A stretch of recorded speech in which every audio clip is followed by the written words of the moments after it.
नमस्कार साथियों, बहुत बहुत स्वागत है आपका हमारे YouTube channel SK Next Education में। आप सभी देशवासियों को स्वतंत्रता दिवस की हार्दिक बधाई और शुभकामनाएं। आज हम भारत के इतिहास से संबंधित 20 महत्वपूर्ण प्रश्नों के बारे में चर्चा करेंगे।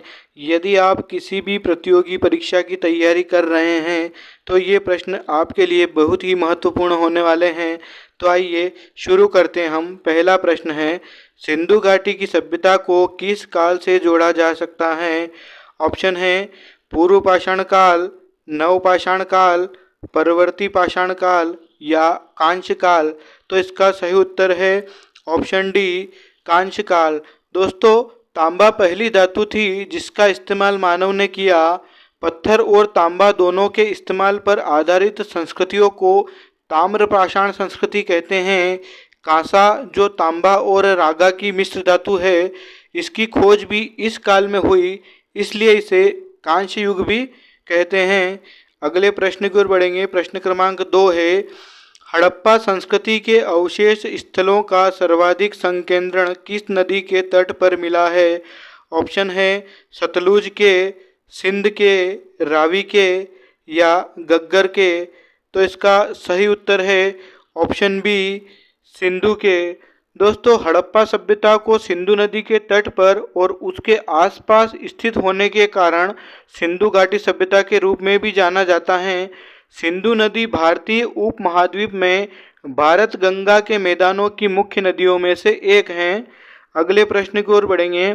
प्रश्न क्रमांक 3 है, हड़प्पा की खुदाई में मेसोपोटामिया की मुहरें मिली हैं।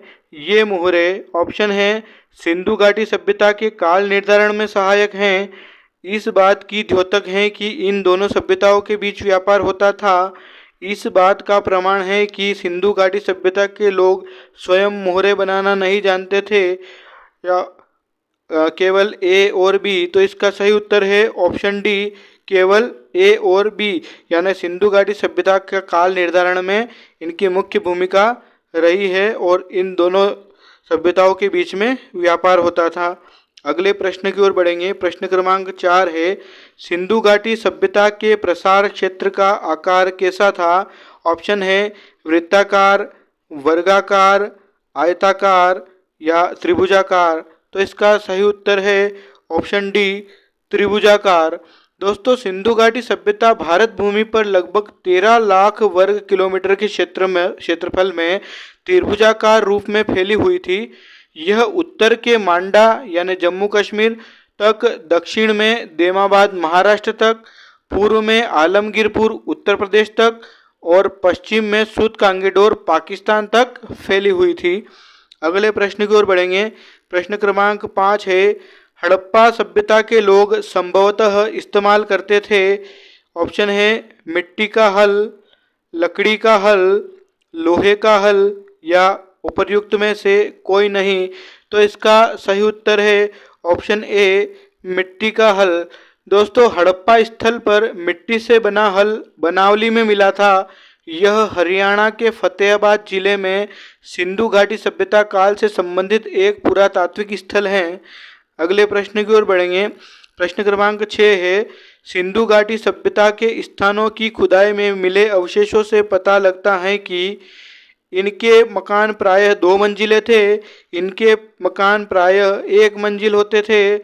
हर मकान में आंगन, स्नानघर और रसोई होती थी। केवल ए और सी। तो इसका सही उत्तर है ऑप्शन डी, केवल ए और सी। अगले प्रश्न की ओर बढ़ेंगे। प्रश्न क्रमांक 7 है, निम्नलिखित में से कौन सा कथन सही है? ऑप्शन है सिंधु सभ्यता में नागरिक सुविधाओं का अभाव था, सिंधु सभ्यता के लोग प्रकृति पूजक थे, सिंधु सभ्यता के लोग यज्ञ हवन आदि करते थे, सिंधु सभ्यता के लोग मूर्ति पूजक थे। तो इसका सही उत्तर है ऑप्शन डी, सिंधु सभ्यता के लोग मूर्ति पूजक थे। दोस्तों, सिंधु सभ्यता के लोगों की धार्मिक मान्यता के बारे में स्पष्ट जानकारी नहीं मिलती है, फिर भी मूर्तियों, मृदभांड आदि के आधार पर इनका अनुमान लगाया जाता है। इस सभ्यता के लोगों का धार्मिक दृष्टिकोण का आधार लौकिक तथा व्यावहारिक था। मूर्ति पूजा का आरंभ संभवतः सिंधु सभ्यता से ही माना जाता है। सिंधु सभ्यता के लोग मातृ देवी, पुरुष देवता यानी पशुपति, पशु, जल आदि की पूजा करते थे। अगले प्रश्न की ओर बढ़ेंगे। प्रश्न क्रमांक 8 है, हड़प्पा के निवासी किस युग में थे? ऑप्शन है उत्तर पाषाण युग, कांस्य युग, लौह युग या ताम्रपाषाण युग। तो इसका सही उत्तर है ऑप्शन बी, कांस्य युग। दोस्तों, हड़प्पा सभ्यता एक कांस्य युग की सभ्यता थी जो 2500 से 1700 ईसा पूर्व तक दक्षिण एशिया के उत्तर पश्चिमी भाग में मौजूद थी। अगले प्रश्न की ओर बढ़ेंगे। प्रश्न क्रमांक 9 है, सिंधु घाटी सभ्यता के काल निर्धारण में सबसे विश्वसनीय और महत्वपूर्ण है। ऑप्शन ए, विशाल सार्वजनिक स्नानागार, कांसे की बनी नर्तकी की मूर्ति, हड़प्पा की खुदाई में मिली मेसोपोटामिया की मोहरें या मिट्टी के सुंदर बर्तन। तो इसका सही उत्तर है ऑप्शन सी, हड़प्पा की खुदाई में मिली मेसोपोटामिया की मोहरें। दोस्तों, पुरातात्विक साक्ष्यों के काल निर्धारण के लिए विभिन्न विधियों का प्रयोग किया जाता है। 40,000 वर्षों के विभिन्न युगों के तिथि निर्धारण के लिए रेडियो कार्बन तिथि निर्धारण विधि, जिसको C14 भी कहते हैं, इसका इस्तेमाल किया जाता है। अगले प्रश्न की ओर बढ़ेंगे। प्रश्न क्रमांक 10 है, हड़प्पा सभ्यता के लोग किस पशु से परिचित नहीं थे? ऑप्शन है दरियाई घोड़ा, गेंडा, सांड या ऊंट। तो इसका सही उत्तर है ऑप्शन ए, दरियाई घोड़ा, यानी इससे ये परिचित नहीं थे।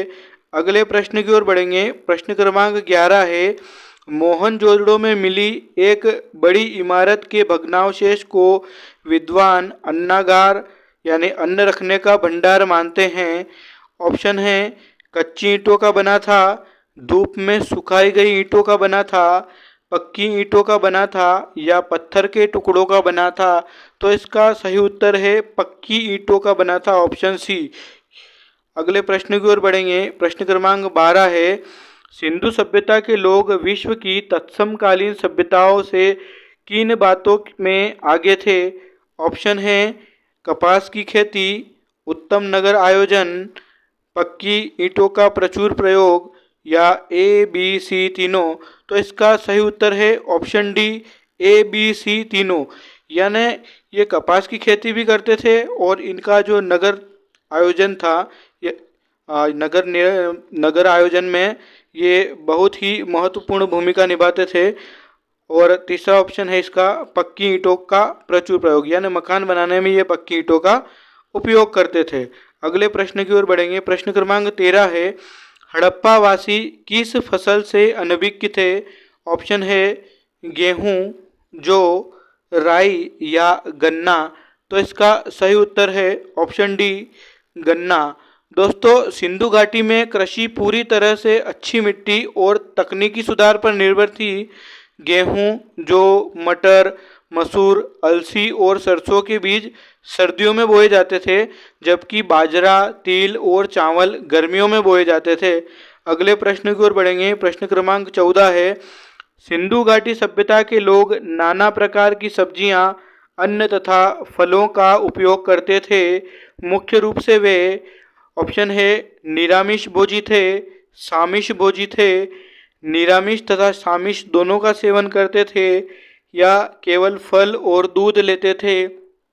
तो इसका सही उत्तर है ऑप्शन सी, निरामिष तथा सामिष दोनों का सेवन करते थे। निरामिष यानी मांसाहारी और सामिष यानी मतलब शाकाहारी, यानी ये शाकाहारी भी थे और मांसाहारी भी थे। अगले प्रश्न की ओर बढ़ेंगे। प्रश्न क्रमांक 15 है, उच्चावच प्रतिलोमन शब्द का सर्वप्रथम प्रयोग किसने किया था? ऑप्शन है कॉटन ने, डेविस ने, वाल्टर ने या मैकगी ने। तो इसका सही उत्तर है ऑप्शन सी, वाल्टर ने। दोस्तों, उच्चावच प्रतिलोम धरातल की ऊंचाई नीचाई से बनने वाले प्रतिरूप या आकार को कहते हैं। अगले प्रश्न की ओर बढ़ेंगे। प्रश्न क्रमांक 16 है, सिंधु घाटी सभ्यता से संबद्ध लोगों के मनोरंजन का मुख्य साधन?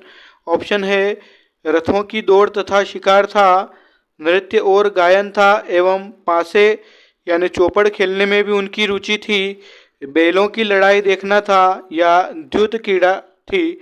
इसका सही उत्तर है ऑप्शन बी, नृत्य और गायन था एवं पासे खेलने में भी उनकी रुचि थी। यानी दोस्तों मनोरंजन के लिए सिंधु सभ्यता के लोग मछली पकड़ना, शिकार करना, चौपड़ और पासा खेलते थे। अगले प्रश्न की ओर बढ़ेंगे। प्रश्न क्रमांक 17 है, सिंधु घाटी सभ्यता के लोग, ऑप्शन है, सूती, ऊनी तथा रेशमी वस्त्रों का निर्माण करना जानते थे, सूती तथा ऊनी वस्त्र बनाना जानते थे, केवल सूती वस्त्र बनाना जानते थे या दिगंबर रहते थे? तो इसका सही उत्तर है ऑप्शन बी, सूती तथा ऊनी वस्त्र बनाना जानते थे। अगले प्रश्न की ओर बढ़ेंगे। प्रश्न क्रमांक 18 है, हड़प्पा के खंडहर निम्नांकित में से किस नदी के तट पर पाए जाते हैं? ऑप्शन है रावी, झेलम, व्यास या सतलज? तो इसका सही उत्तर है ऑप्शन ए, रावी। दोस्तों रावी नदी उत्तरी भारत में बहने वाली एक नदी है। इसका ऋग्वैदिक कालीन नाम परुष्णी है तथा इसे लाहौर नदी भी कहा जाता है।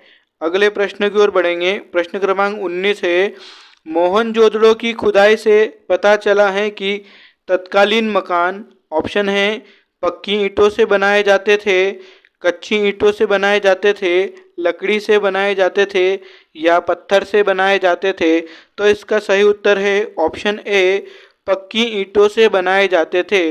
दोस्तों सिंधु घाटी सभ्यता के शहरों में घर पक्की ईंटों के बने होते थे और इसके अलावा ये घर छोटे लेन या आंगन में खुलते थे, यानी सड़क की तरफ, रोड की तरफ नहीं खुलते थे, उसके पिछले हिस्से में खुलते थे।